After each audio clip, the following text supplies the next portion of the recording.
morning, everybody. I'm going to be speaking about a whole group of topics having to do with people and how they deal with their Kashrus issues when they're working in a non-kosher environment. For most people, I mean at their workplace. And what I'm going to speak about is really something that was started about 15 years ago, which is, at that time I did not work at the CRC, I worked at the OU, and they also thought about these kind of questions of how do people deal with Kashrus issues out in the workplace. And they went to the public and said, tell us the kind of shilas that you get. Tell us the kind of questions that you face in your office, not that you get, that you think of, that you as a person out in the world, you keep kosher and you have these kind of questions. We then took those questions and went to a shechter and said to them, okay, tell us the answers to these questions. We went through them back and forth to develop, dozens and dozens of issues that people had spoken about. I'm going to mention to you a whole bunch of them that came up then. And those issues are all over the place. Everyone faces the same types of issues. I'm going to primarily be speaking about 4 different types of questions. The first 2 are the ones everyone will think of, and that is, in order for food to be kosher, it has to be inherently kosher. Okay, we can't eat pigs or bishalakum or things that are treif. Those are things that are inherently kosher, not kosher. The second half of that, which you probably also thought of, is we can't eat foods that are made on treif kalim. Okay, we can't. If my food is kosher, but I put it into a treif pot or into a microwave that's not kosher, I can't eat that food potentially if I'm eating it in treif kalim. 2 other things that we're going to talk about are maras ayin. A person, the Cafeteria says v'yis and nikiyim. A person has to look honest. A person has to look like they're doing the right thing. And therefore, how does that affect me when what I do that actually is okay, I'm really eating food that's kosher, I'm allowed to eat it, but it doesn't look right. And either I don't look like I'm doing the right thing, or someone might learn the wrong thing from watching what I'm doing. And the last is a din, we'll call it Basar, shenisalem, ayin, which is to say is, if I have food and it's kosher, and I want to make sure I protect its integrity, I make sure that it stays kosher, I brought my sandwich to work, how do I know that I actually have what I brought is actually what I have a few hours later when it's time to eat lunch? Okay, and we're going to talk some other other questions along the way, but those are the 4 main things we're going to be talking about. Okay, the first, a question that many people face. I am actually not a coffee drinker, but most people are. And as Rabbi Cohen mentioned a minute ago, people have a question. I walk into my office. I like to eat coffee. Lots of people like to drink coffee. Okay, what can I do? What can I drink? So we know that the coffee itself, the plain coffee itself without any flavors, inherently it's a kosher item. If it has flavors or all kinds of other funny ingredients to it, then it needs hashgacha. But if it's a plain coffee, then it's okay. I'm allowed to drink it. Okay. What gets complicated is, if I was just making the coffee in my own little office, that would be one thing. But what if I'm making it in the office's coffee machine? Okay, and coffee machines over time have become more and more sophisticated. They're not as simple as they used to be. Okay, so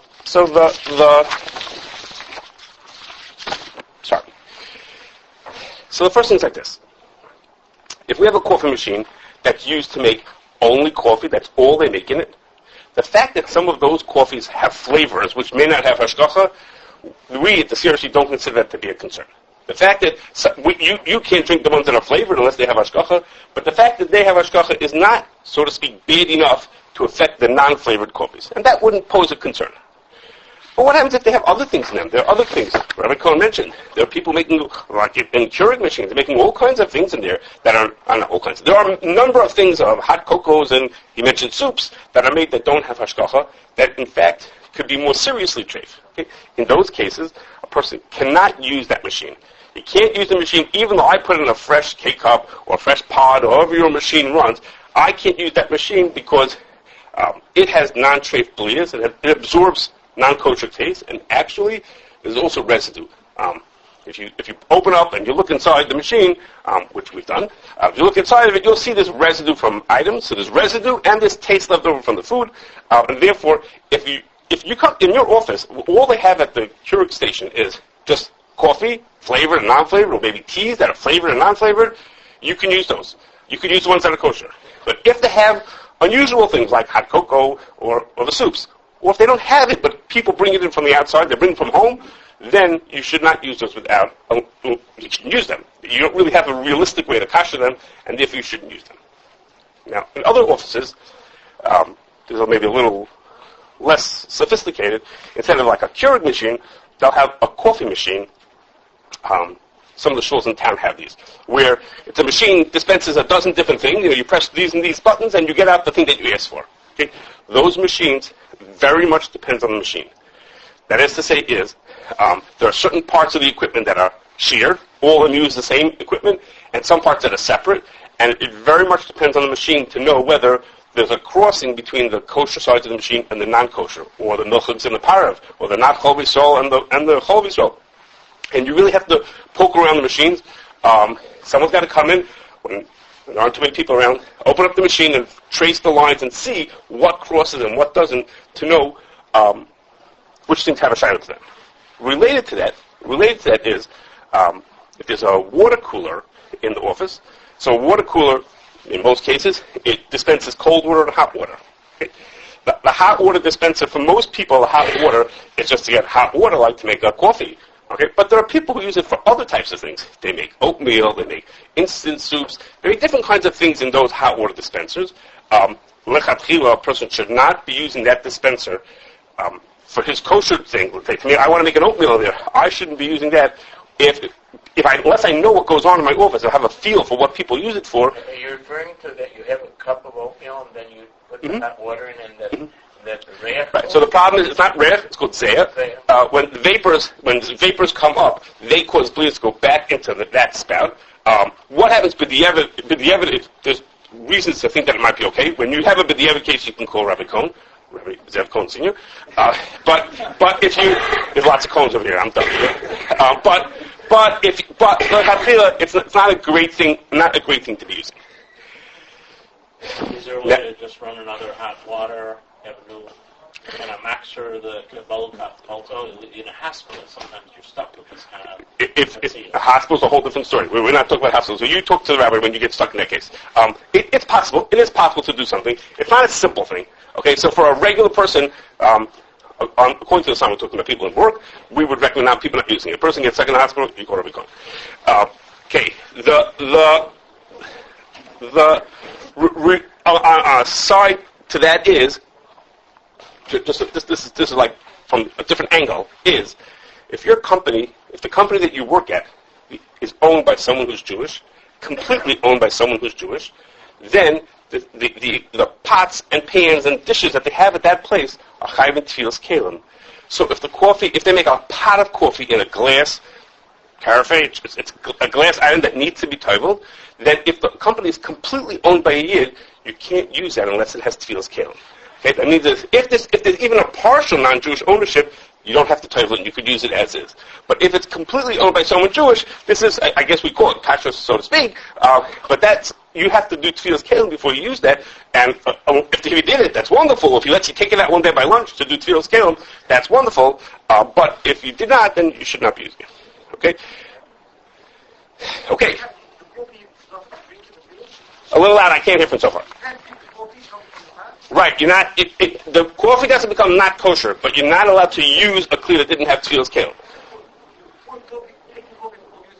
So, really it is. It's a little bit of a technical detail. If the coffee was already in there, you could probably pour it out of that thing. You can't make coffee in that pot. Pouring it out is a little questionable in that case. Okay. Does that include a Keurig machine? Okay, so Rabbi Friedman asked a question that I was not going to talk about. Okay, no, really. the Keurig machine, whether the Keurig machine needs tefillas kelim or not, being as it says on the sign that I'm here to speak for the CRC's position is that any electronic items don't need to be titled. There's a whole complicated reason for why that's true. Not everybody agrees with that. And whether the Keurig does or does not need tefillas kelim is itself a very whole to do. So, in Mitzvah next year, the Yafikala, they're going to invite me back, and I'll talk to you all about whether you have to tell the Keurig machines. It's a complicated question, but it's easy today because the CRC's position is anything that's electrical doesn't need to be titled. Can you title the pot without permission from the owner? Just take it out? Can you title it without permission from the owner? If he doesn't care about the mitzvah, you're not stealing the mitzvah from him, then you could title it. Doesn't need no permission. You're stealing his mitzvah. If he's a Sherm Shabbos person, he wants his mitzvah, but otherwise, okay. A person. Let's go back to some regular foods. People who are working in a non-Jewish environment have other situations where the food is not there by their choice. That is to say, they're invited to a party, there's a meeting, there's something else where there's food out there that's not by my choice. It's not my lunch that I brought to there. It's not coffee that I chose to get myself a cup of coffee, but there's food out for one reason or another. So if the person's there and there's just plain cut fruit and vegetables, those don't need hashgacha. Plain fruits and vegetables as cut up oranges or carrot slices, those a person can eat them as is. Of course, if a person has things there that need hashgacha, or fruits and vegetables that need to be checked for insects, then he can't eat them. It's not any different than eating in my house. So if there are orange slices out there, I can eat the orange slices. But if they put out a salad, by and large, if they're going to put out a salad, it's going to be something that's going to need to be checked for infestation. Unless you want to, sit there and start checking your lettuce in front of the whole neighborhood, you're probably better off just sticking with the carrot sticks.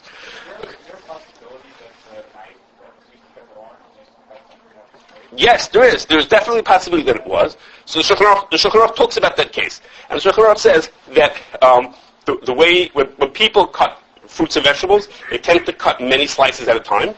And therefore he explains the reason why, based on the fact that he cut many slices at a time, you can assume that your slice is okay. You don't have to worry. You can eat your slice. You can pick up your piece, your orange. The fact that when he cut it, he didn't cut one slice just for you. He cut many slices, and then the Shulchan Aruch has a reason why, because of that, you can assume that your orange is okay. Right, the Shulchan Aruch's case is lemons. That's what he talks about it specifically. Even though it's sharp, it makes a difference. You could have it here. So if you buy cut up fruit jewel that does not have an extra, right, is that a problem? No. It's not a problem. Right. Okay. That sound funny? Did I see something funny? Okay. I thought it is. If it's not, I guess where we live, they must think it's not. It's not. Okay. And what? Then why do they have the hashgacha? Why do they have hashgacha? Well, until 30 seconds ago, there were people here in the room who weren't sure if you could buy it or not. So putting hashgacha on it makes all those people confident. Now, after today, they could close down learning hashgacha. But until 30 seconds ago, some people didn't know that. Okay. Now the eating fruits and vegetables, even that don't have insect issues, even those items, there are other ways you could have them. Like there are people who will juice something for you. Okay, you could juice oranges or carrots. I'm not a big traveler. It's going to sound like I am, but I was once in China for the CRC, and we passed. I'm not a big traveler, but I was at that time, and they were making bamboo juice. Okay, it tastes absolutely awful, and it looks horrific, but I couldn't not try it. They literally taking pieces from Sachram Yisukah, just sticking it into the machine, and that was coming this green. Awful tasting stuff, but how could you pass up, Anyhow, so, how many times do you walk into I'm going to my bamboo juice bar, They don't have those around here. So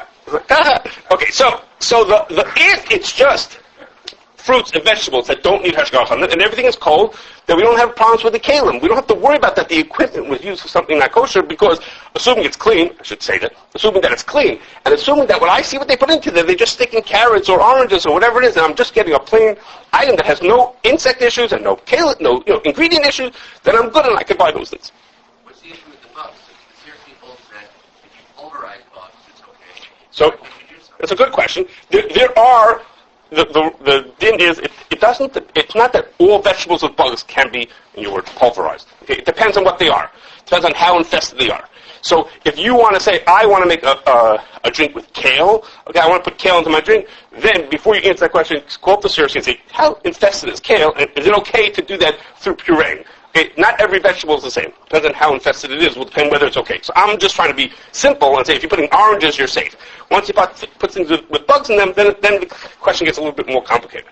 Okay, but all of this I'm saying to you is for fruits and vegetables.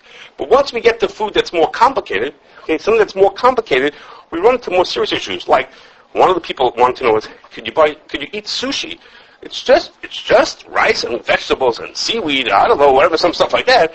But of course, we realize things are much more complicated once we hit a sushi. The sushi was rice that's cooked. Well, that's a shayla b'shalakim. It has vinegar in it, which could be not kosher. It has all kinds of other stuff in it. There's soy sauce, there's things in there. So all of a sudden, once it gets more complicated, we should not be eating food that hashgacha. But if we say with simple things, again, if it's just simple fruits and vegetables cut up, or even in, if I sent you, they could be juiced, we could be okay and eat those items. Okay. Now let's move to Marasayan questions. Questions of, the food is kosher, everything that I have is fine, it's not a problem what I'm eating. I know that the food is kosher, but how does it look what I'm doing here? I'm sitting here and eating, how does it look that I'm eating this food? So one example was, the office is having a pizza party, and they ordered kosher pizza for the Jewish people who work at the office. So everyone's sitting around the table eating pizza. Okay, their shechta thought was, there is a maras ayin for me to be eating pizza with everybody else.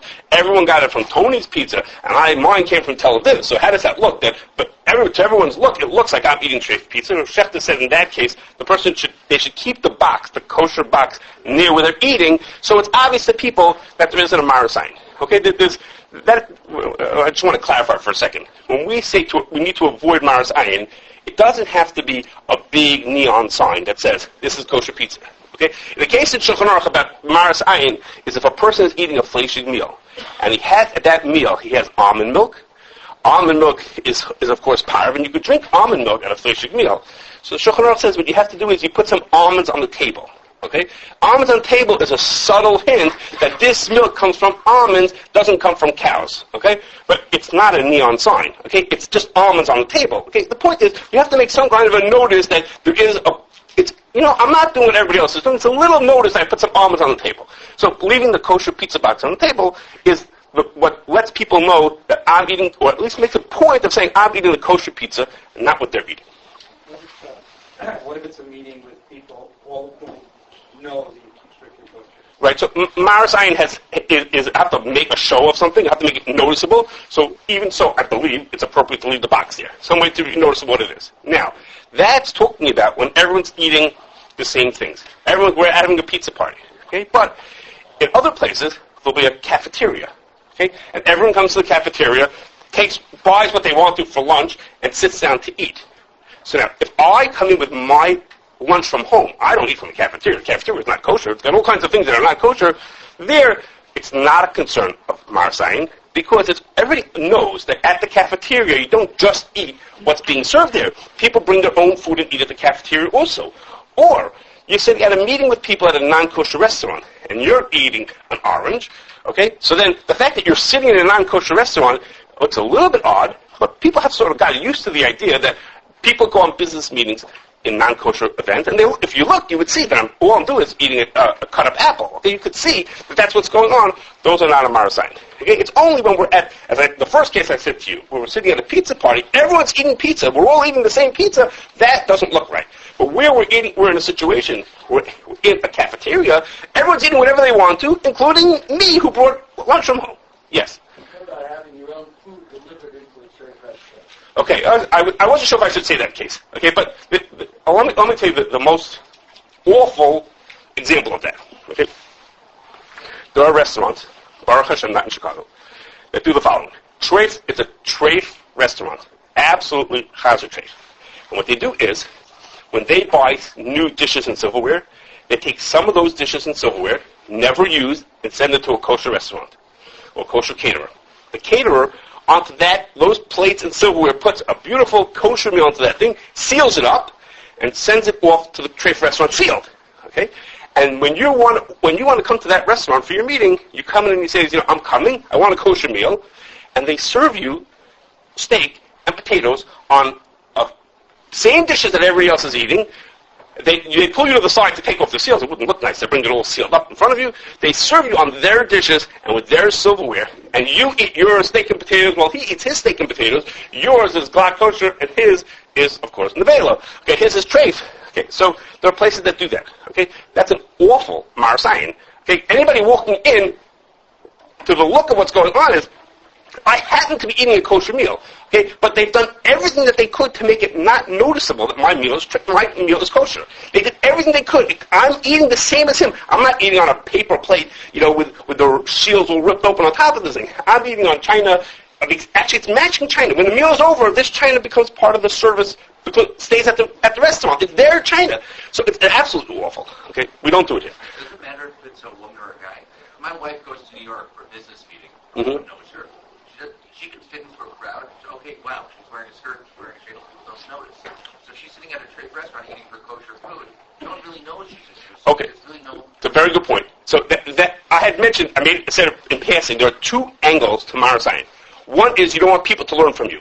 So you say, nobody knows who I am. Okay, well, whether that's true or not, I don't know. If people walking by may not know her, they may not pass somebody by.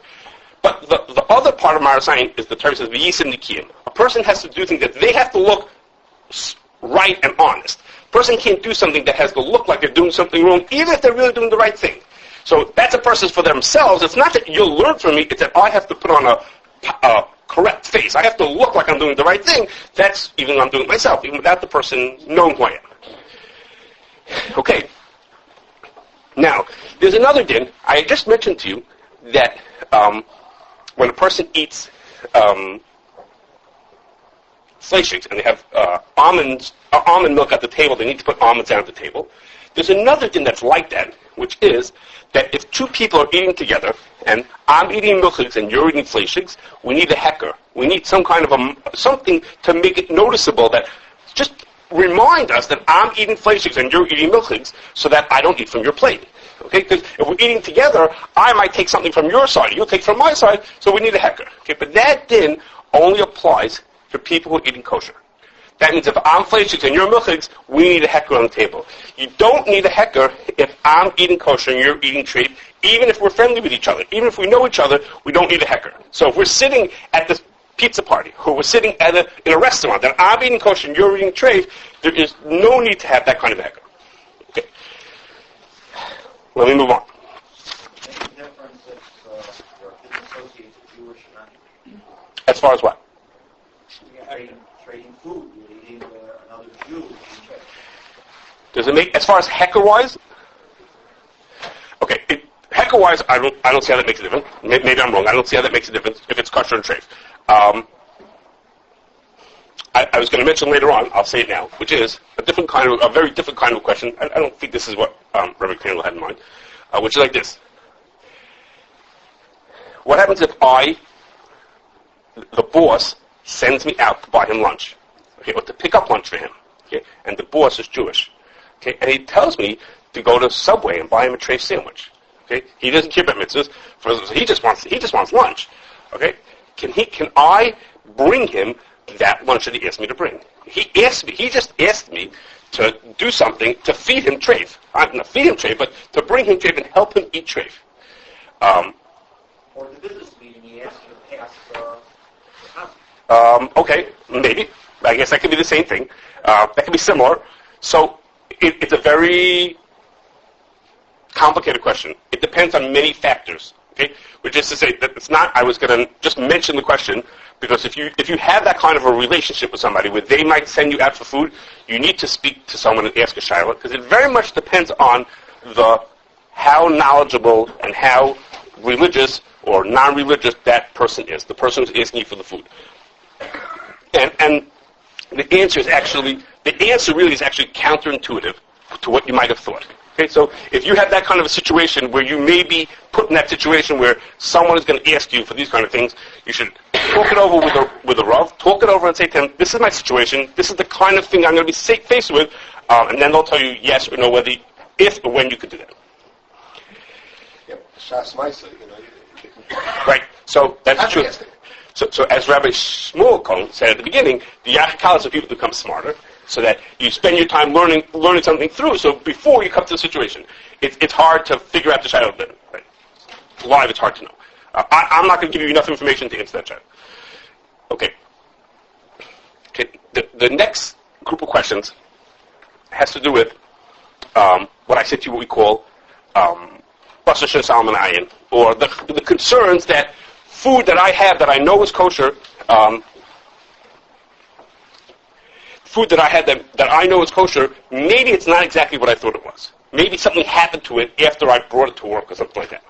Okay, now there's a few rules to that din.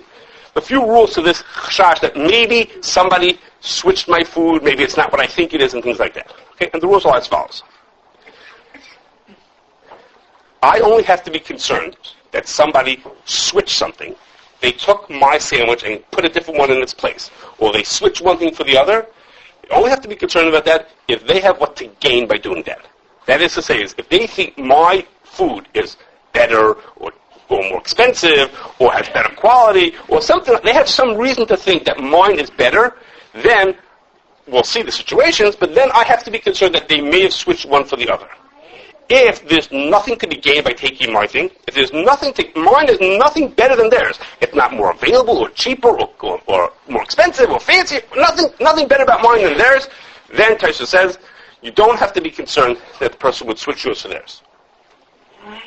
Now, another rule. Another thing is, this is going to sound sort of the opposite of what I just said, but it's as follows. We know that the only people who have nemanis, the only people who we can trust about whether a food is kosher or not kosher, is someone who themselves keeps kosher. Only someone who themselves keeps kosher is the kind of a person who has nemanis to say that food is kosher. So when we have somebody who does not keep kosher, the person does not have nemanis to say whether the food is kosher, then sometimes when they tell us things, even if they have nothing to gain, we don't believe them because there's a rule. When someone says something that's not important to them, they're being honest about what they're saying. They don't think there's anything to be, they're not trying to trick you or gain something, but they're just not being careful about what they say. In that case, we don't believe the person because they don't care enough to answer the question in what, for me, isn't honest. Okay? And I'll tell you an example of that. I was once on a plane, and they asked if I wanted a drink, and I asked, can I have a Sprite? So I asked for a Sprite, and the stewardess hands me a can of Sierra Mist. So at that point, I was ready. At this point, it wasn't relevant because they're both kosher, but I was just having fun at this point. I said, no, can I have a Sprite? And she says, it is a Sprite. And I said, no, the brand Sprite. She says, oh, same thing. Which is to say is when I said, can I have Sprite, in all sincerity, she wasn't trying to trick me. I mean, any moron could see that it wasn't Sprite. So the point was when I said, can I have Sprite, she heard, can I have lemon lime soda? That's what she heard. Okay, because it's loy-ramule. It's not important to her which brand I wanted. I wanted lemon lime soda. So she said, here it is. And I said, but I want Sprite. She said, yeah, but it is. This is lemon lime soda. This is not orange. This is lemon lime soda. Until I forced the point that she finally acknowledged that she wasn't giving me exactly what I asked for. Okay, because it's loy-ramule. It's not important to her. To her, lemon lime, this brand or that brand, it's all the same thing. What's the difference? Okay, so the same thing when a person says to you a piece of information, either they have nothing to gain by it, but we have to know that to them they understand the significance of what they're trying to say. So an example of that is, if somebody brings in coffee for the office, they go out to the store and they bring back 10 cups of coffee, okay, and Starbucks coffee. So the person bring back coffee. There's no reason why they would switch one coffee for another one. Doesn't mean anything. Why would they have to go get from a tray of coffee and slip it into the cup? So we don't have to be cautious that they're trying to trick me. There's nothing to be gained. We sent them out for coffee. They came back with coffees, assuming the CRC list said that it was okay to buy this coffee, this kind of Starbucks, then we're in business. You're allowed to buy it. You're allowed to take it. We can, so to speak, trust them that they're giving us what they said they're giving us. But what happens if it's something more complicated? You sent them to get donuts. So if they take to get donuts and they come back with a box with donuts with a hashkacha on them, so why would they switch them? They have nothing to gain by switching the treif donuts to the kosher donuts. They're not better. They don't cost more. It's all the same. But when we get to things where it's not so clear, like let's say there's a container of food. Now, this depends on your office. Let's say there's a big bucket of pretzels in the lunchroom. So in some offices are more formal, and when the bucket's over, they throw in the garbage. Okay, in other ones, when the bucket's ending, they refill it. Okay, so if they refill it, to them, yeah, it's that brand. Of course it's that brand. Again, it's not significant from their perspective whether it's this brand of pretzels or that brand of pretzels. There's a big difference. So you say, you got more pretzels? He says, yeah, we always got the same as we always get. Okay, we always get the same kind has different significance for them than for you. For you, from Kashrus' perspective, I want this brand, not that brand. From their perspective, when I say we get the same kind, I mean the small ones that are with this shape, or with salt, or without salt, or whatever we pick. So they're not trying to trick you, the question is they're not being careful. Okay, but now the more traditional Basar shenisalem shilas, which is, in fact, they have something to gain. There's a reason why they might want to take mine instead of theirs. So there, the way a person protects themselves to make sure that their food hasn't been switched, there's a few ways. Few ways are, a person, if the person wouldn't, okay, well, let me say the case first so you'll understand, maybe I'm not being clear what I'm saying. I come to work with my corned beef sandwich, and I put it into the fridge. Okay? When I come back 3 hours later to eat lunch, how do I know that corned beef sandwich is the one that I put in there? I put a sandwich in there this morning. The person has what to gain. The kosher meat is considered to be better and more expensive, and all kinds of reasons why they'd want my sandwich. So how do I know that the sandwich that I left here this morning is the same sandwich that when I come back a few hours later for lunch? How do I know I'm getting my sandwich back? Mine was kosher, but how do I know that the sandwich I left here is the same one that I left, that I'm coming back to get a few hours later? So one way, this wouldn't work in my fridge case, is when there's mirrors. When the person wouldn't switch it because they're afraid of being caught. That is to say, if I leave it on my desk, I leave my sandwich on my desk, and I walk away for a second, no one's going to switch it because I might walk in any second. Okay? Now, if I move into a meeting for an hour, then there's no mirrors. They're not afraid of being caught anymore. But if I walk away for a minute, I don't have to worry about that because nobody would switch. Okay? The other ways to make sure that food was not switched is either to have a simon, to put some kind of a mark on it that you could tell if somebody tampered with this food, or to have ayin. Ayin means that I could recognize the food, which is typical for like homemade food. I know how I made this sandwich. I know what it's going to look like. When I come back, you couldn't make another sandwich that looks just like mine. So then I have ayin. I could recognize. I don't have any kind of mark on it that tells me it's mine, but I have ayin. When I come back, I could tell that this is the sandwich that I left here, and that's good enough. Okay. What? There's a question people asked. They said, there's a party, an office party, and there's a couple of Jewish people in the office, so they set up a table with the food for the Jewish people. And that food is kosher. We watched when they brought it out, the food is kosher. Can I eat that food that they're putting at that kosher table? Which is to say do I have to be concerned that, well, there's similar food on the other tables. Do I have to be concerned that someone switched this food and that food? The answer is, as long as there are people milling around and basically someone's on top sees what's going on, you're okay. Nobody would switch the food because they would see it. Somebody would watch it. It would be odd if somebody would be taking sandwiches from this side and moving them to that side. But what Shechta said is, if there's loose food on the table, that he wouldn't eat. I mean, because people put things up and down all the time, so the food that's on the platters or out, that's there, that's from the original stuff, that you could eat from, as opposed to the stuff that's just loose or a plate that's sitting there, that you wouldn't know it's kosher.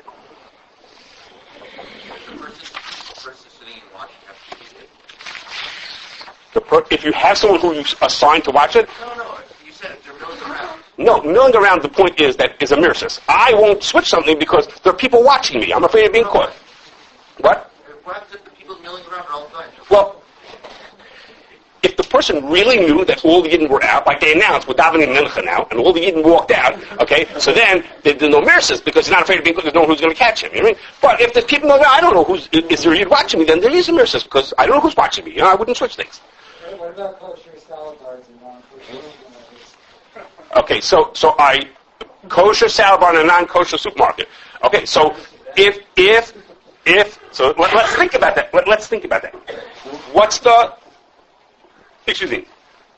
concern? That someone should switch? Would somebody? They're dropping it here. Okay, so it's a question that someone have to stand there and get a feel. Does anybody do that? I don't know if anybody does that. Do people take from here and they say, "Oh, I don't like these," and stick them to those? I don't. I would. Like the one at Jewel, they have a machine watching. Right. Not there 24/7 looking at it. I don't know if there's a real concern that somebody would move stuff from the other side. Kashrus person, would be more concerned is that the store might refill it. Would the store come in and refill the food that needs hashgacha with no one's watching it? That would be more of a concern to me that someone actually leaving from it. Maybe I guess you have to watch it. So does anybody put food back in? We hope not, right? But okay, and we hope not for our health. I mean, that people are not just taking food and whatever. But so it depends on someone's got to watch it and learn what people do. I don't understand the habits of the people. Do people put food back in over there? I would think people don't put food back. But someone has to watch it for a while and just see if that's how people do that. Okay. Last, if there's a microwave in the office, okay. So as I mentioned beforehand, if there's a microwave that people warm up anything and everything in it, the microwave is not kosher, and I can't use that microwave. I can use the microwave if I double wrap my foods. So that means I have to think of what I'm going to do, figure out how to double wrap it, and I can put my food into the microwave. Okay, and that's what some people do. That's what you need to do. You have to warm up your food at lunch or at some point, and you could use the microwave double wrapped. Now, in That's when you put 2 kilo bags around it. yes. Now, some people. The question was if you could use 2 bags just as a double wrapping. Yes, you could do that. I'm not talking about your health-wise. He wants to know about Kashrus-wise. Right, that's between you and your doctor. Okay, but now, what happens if... Is that true even if there would be mimosas in the microwave? So, what I was going to say was a very good point, which is, when we talk about putting double wrapping, you need to wipe the microwave. It doesn't have to be sparkling clean, but there shouldn't be pieces of food sitting in the microwave, on the floor, around the edges. It has to be reasonably clean before you do that. Now, why? Because what happens is, if you have actual food there, it's easier for blias to travel into your inside of your stuff. I thought the double wrapping insulates him from any blias. No, I mean. I'm gonna have to think about that. I'm not sure. I'm not convinced that that's correct. I'm not sure. Now, what happens if the office sets up? They say, hey, we have a bunch of Yidden who work here. I'm going to set up, we'll make a kosher microwave. We know the Jews want to be able to warm up their food, so there's 4 guys in the office who are Shomer Shabbos or who are Jewish. We're going to make a kosher microwave for those people. So the answer is, there's a kosher microwave. So there's 2 possible pitfalls with a kosher microwave. Okay. The first one is there are some people who don't keep kosher the same way that you and I do. Okay? Their concept of keeping kosher and our concept is not the same, and therefore, if they're not keeping kosher the way we do, then they're using a microwave with foods that I wouldn't eat in my house. So that, in which case, it's not really a kosher microwave. Okay? And in some cases, the more significant concern is there are people who are not Jewish who will use the kosher microwave anyhow. Okay? They use it because the other one is busy. They'll stick their food into your microwave. Okay? So having a kosher microwave is only worth something if you can actually control it. Okay? Now, there was a time that the CRC had a person working in the office who was not Shomer Shabbos. Okay? So all of a sudden, we had this person who's not Shomer Shabbos. Well, we actually have 4 microwaves in CFC, 2 milchiks and 2 fleshig ones. Okay, well, how kosher are those microwaves if there's someone in the building who's not Shomer Shabbos? Okay, how we dealt with that is history. It's not relevant anymore. That person doesn't work there anymore. But that's just a small example. We only had 1 person who's not Shomer Shabbos. Okay, but imagine in an office it's half and half, where most of the people are not Shomer Shabbos. Having a kosher microwave doesn't save the day. Okay, it doesn't save the day to have a kosher microwave if it's not going to be controlled. Okay, I know somebody who worked in an office where it was mainly from people, but not all were Shomer Shabbos. They had a, so to speak, kosher microwave. He wasn't comfortable, so this person stuck a little microwave under his desk.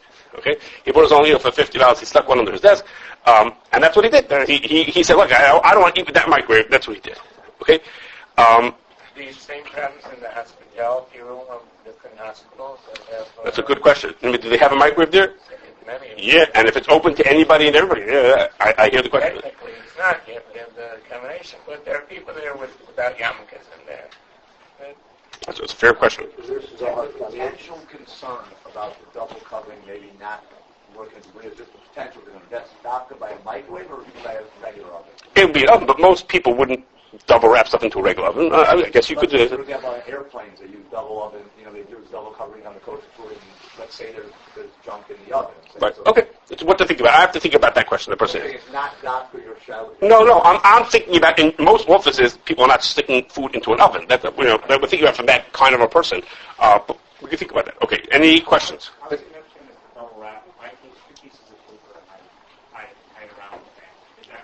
Okay, so double wrapping does not need to be hermetically sealed. It needs to just be covered, and reasonably covered. It does not have to be a perfect seal to it. But it has to be covered. It has to be covered well. So when the person puts in this case, the bag around it, the bag is not a perfect seal, but that's okay. Covered. On all the sides, if you can make it work. Yeah. So even in the case where the gentleman buys a microwave and puts it underneath his desk, doesn't he have to be worried that somebody might use it? So there we go back to saying is, would anyone have a benefit to using it? The cleaning crew comes in at night. If they wanted to warm something up, would they go to the microwave under your desk, or they go to the big microwave that's sitting there that's available to use? Why would they go to bother? So we're not concerned they're out to get you. It's only if it's for their benefit to do it. Why would they do that? There's no logical reason why they would do that, so that you don't have to worry about it. But again, if it's during the day, it's not clean for during the day, and the reason why is because the other microwaves are being used. Hey, I know he has one underneath his desk. Okay. So it's a matter of if there's a concern, then there is. It depends, yes or no. I would be surprised. I don't have a microwave in my office, okay? But I would be surprised if I walked in one day and there was a guy under my desk. Okay? I'd be like, what's going on here, right? So most people, I wouldn't expect that somebody's climbing onto my desk in the middle of the day. At night, somebody might. You know what I mean? When if the cleaning crew, why would they use the microwave? But you have to think, is it real? When somebody, again, the Kashrus says, we don't worry that someone's out to get me. It's just a matter of if it's good for him, if he has a benefit from it. So I wouldn't be so worried about it. But it depends on your situation. If you think people are going to use it, those lines. If that is, No issue with yes. There's an urban tale out. Maybe it's true. Somebody got a kosher meal on a plane, went to wash, came back and realized what had happened, what might have happened, and wouldn't eat it. And the guy next to him said, "Why aren't you eating?" He says, "Well, I didn't see it. I don't know what happened." And he says, I've never eaten kosher, and I switched. Okay, so it's a tale. Is that something you should be worried about? So if you walk away, then you can't.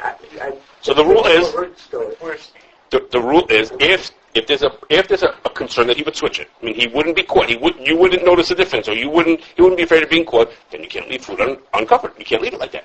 You need to have some kind of a simon on it, whatever it is. I know somebody who went to a healthcare facility, we'll call it, and that person was there for a long time. They used to bring food with them, so they put a simon on it. They took the sandwich and put it into the general fridge that everybody used, and they wrote their name across the opening in a way that if you ripped it, you would tell that it was him. You could tell that the person left the simon. So why can't you go after a roll? That what? A roll. That most people wouldn't. That it wouldn't happen, even though it might happen. You still have to not do it. It's a good question. I don't know the answer. I know that we don't do that, but I don't know the logic of it. That's a good question. I don't know the answer to your question. But it's not the truth. We are concerned that maybe someone did it. I don't know why we don't say most times it wouldn't happen. That's a fair question. I don't. You mentioned before like about pretzels and things like that. They would only go in and work in your office, and the non-kosher pretzels, there's no trafer stuff in it per se. No problem putting that out for your goyim at the office. Some Say it again. Items without hashkafa, but presumably they're not putting hazard into. Your question is the boss is the Shomer Shabbos? Right. So he wants if he could put food out to him. Right. I have a feeling the next speaker is going to speak about those kind of questions. So if that's my question is, you're the worker. I think the next person is going to speak about those kind of things. If I can put out food for them, which may or may not be kosher, I think that's what he's going to talk about. Yes. Last question. Double covering. There's no concern with Zayah. So Zayah, the Shulchan Aruch says when you have a concern of Zayah, if there's a cover, we don't worry about Zayah because in order for it doesn't have to be right. But for Zayah to be a concern, what has to happen is as follows: the vapors have to go out, and then the condensate has to drip back into my food. So any cover blocks condensate from dripping back into my food. So it doesn't have to be a hermetic seal. We don't concern ourselves that vapors are going to come back into my food. It's that liquid has to drip back in. So liquid dripping. Not tightly closed, and you have the there's some Zaya that's mixing within this microwave, and that Zaya ends up underneath that cover because it's not totally closed, what's preventing it from dripping back into your food? So you have to, where's the tray from the microwave? The tray is in, let's say, in the ceiling. It could be anywhere. It could be on the glass tray. Okay, so you're saying it's, rise up from underneath, get into my bag, and then drip down. It's not tightly closed. What's stopping it? You cover it with a paper towel. Paper towel's not totally closed. Okay, I don't see such a strong concern. I can think about that. I don't see such a strong concern there. Okay, So it's going to be available for more shots afterwards if Come in. possible.